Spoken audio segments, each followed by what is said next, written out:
This is Marian Santos of Potentials.com, signing at our channel. So let's continue studying the Word of God. So ang didakin natin today is say what?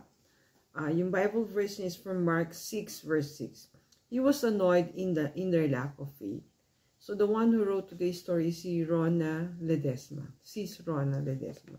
So story is about an American or siguro American blogger to during doing an ambush interview in the States. So nag-a-ask siya ng questions with obvious answers, but people give the most annoying answers. So sabi niya, from what country is Queen Elizabeth? Or the Queen of England? So ang sagot sa kanya, don't know. How many moons are there on Earth? So 2 daw.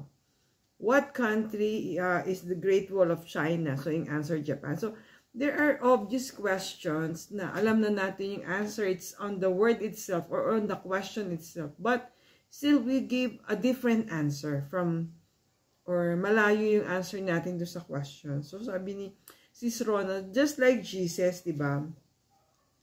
Parang with the actions or behavior of Jesus of healing the sick, yung mga deaf can hear, raising the dead, no, from the tomb. So despite that, hindi pa rin natin na-recognize si Jesus.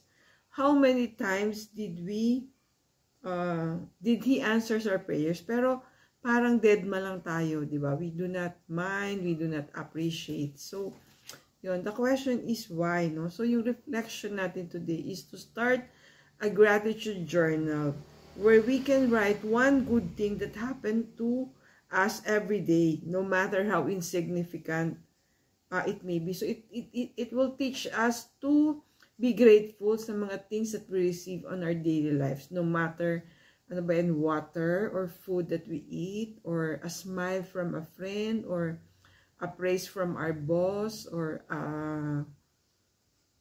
a financial bonus, or a raffle, whatever. Dear Jesus, bless me with a strong memory so we will remember your greatness always. Stay safe, everyone. God bless you all. Thank you for watching. See you on our next video.